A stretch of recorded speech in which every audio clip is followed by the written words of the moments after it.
tarde. Meu nome é Rafael Canineu, sou médico geriatra, sou diretor médico da DASA. Primeiramente, gostaria de agradecer o convite.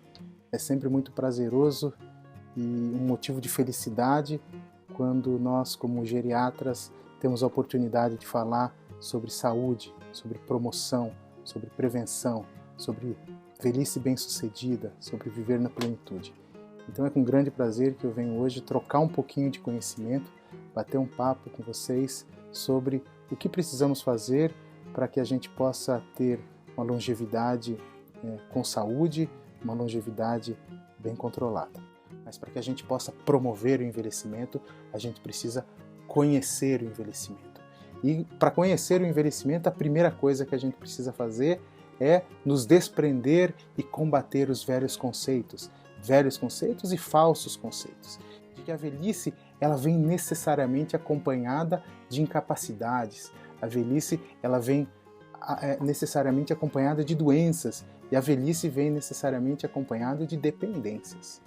A velhice é um processo pelo qual todos nós esperamos vivenciar e vocês vivenciam hoje, e a velhice ela não é doença, velhice não é doença. Só fica velho quem é selecionado pela vida. Então todos queremos ser selecionados pela vida para que possamos envelhecer. E de preferência envelhecer bem, envelhecer com saúde. Quando a gente pensa, então, Rafael, como que a gente atinge esse envelhecimento, né? Quando a gente deve pensar no envelhecimento? Eu costumo dizer, como médico, como geriatra, que devemos pensar devemos cuidar do envelhecimento a partir do primeiro momento que pensamos que vamos envelhecer.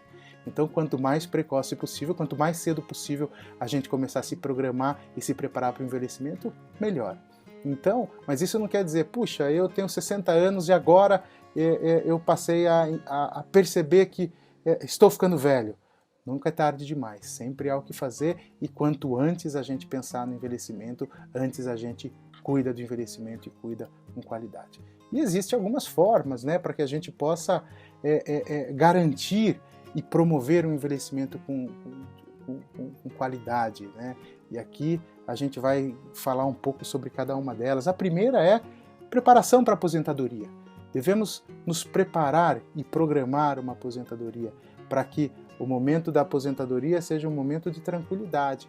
Então, quando mais cedo a gente se prepara e programa o que vai fazer depois, os nossos investimentos, se tem ou não tem dinheiro, as contas, como a gente vai fazer essas adaptações, mais fácil é esse processo de transição. A gente percebe muitas vezes que o indivíduo trabalha durante décadas e décadas e sonha com o momento que vai conseguir parar. E quando para, entra em depressão porque simplesmente não pensou nisso, nunca teve tempo para pensar. Então a gente precisa pensar para que a gente possa programar bem. Uma segunda dica, que talvez seja mais difícil, é o controle dos fatores de risco.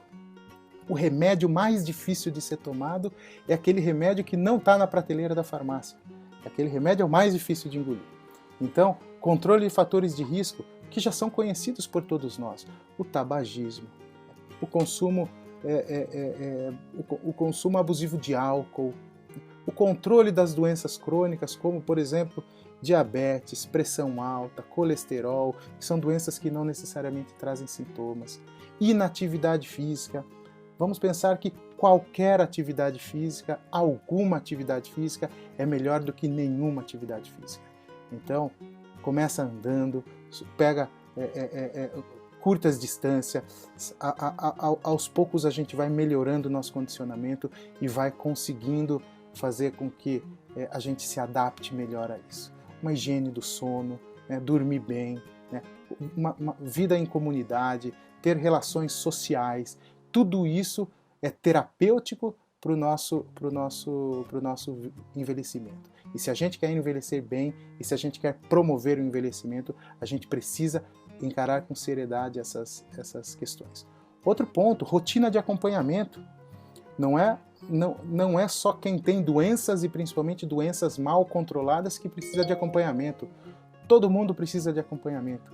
Seja aquele que tem doenças controladas, seja aquele que tem doenças descontroladas. Então, tenha um médico de confiança, tenha alguém que te conheça e que saiba exatamente daquilo que você precisa, para que possa programar a melhor forma de acompanhá-lo, com exames que são indicados para você, com medicações que sejam indicadas para você, com terapias que sejam indicadas para você.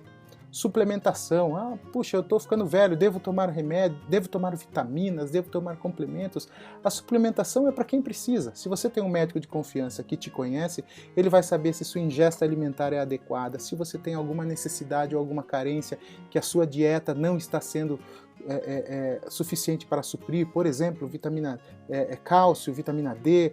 Então, para algumas pessoas é necessária uma suplementação maior, para outras uma suplementação menor. Combater o isolamento, principalmente nessa fase que a gente vive de pandemia. O isolamento social, ele afeta diretamente na qualidade de vida, na nossa qualidade de vida, seja do indivíduo idoso, né, de vocês idosos, seja da gente que também ainda não chegou nessa fase da vida. As doenças da alma, elas doem mais do que as doenças do corpo.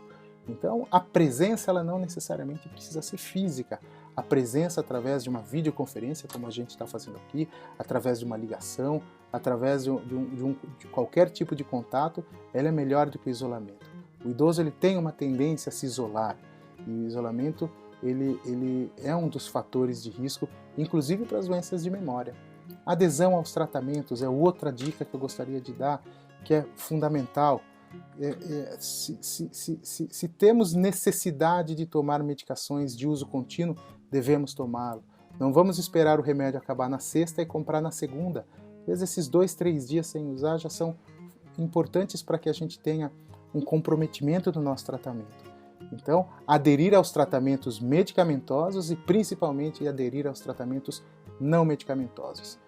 Eu, como médico, costumo fazer uma prescrição dos remédios que meus pacientes precisam tomar, mas eu costumo fazer uma prescrição das coisas que eles precisam fazer. Tomar mais água, caminhar mais, sair com os netos, escrever as receitas de comidas que eventualmente meus pacientes sempre fizeram, escrever num papel, escrever num livro, para rememorar, para deixar isso vivo na memória.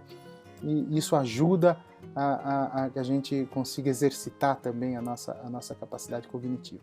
E a última, talvez o meu último conselho, minha última dica para um envelhecimento bem-sucedido, para a promoção da velhice, para a promoção do envelhecimento com qualidade, é fé. A gente precisa ter fé, a gente precisa acreditar, a gente precisa ter esperança, porque isso dá sentido, isso dá um norte, isso faz com que tudo vale a pena. Então, novamente, não é viver mais. Tudo que fazemos e tudo que tentamos fazer pelos nossos pacientes e tudo que vocês precisam fazer por vocês não é para viver mais. Para vivermos melhor. E o tempo de cada um, isso já está definido e cada um vai viver o tempo que tiver que viver. A gente não pode apressar. Então, tudo que tiver dentro do nosso alcance para garantir uma velhice mais longa, né, mais longeva, a gente deve fazer. Então aqui fica esses meus conselhos, essas minhas dicas, e adorei esse bate-papo e espero que a gente tenha novas oportunidades para conversar um pouquinho mais.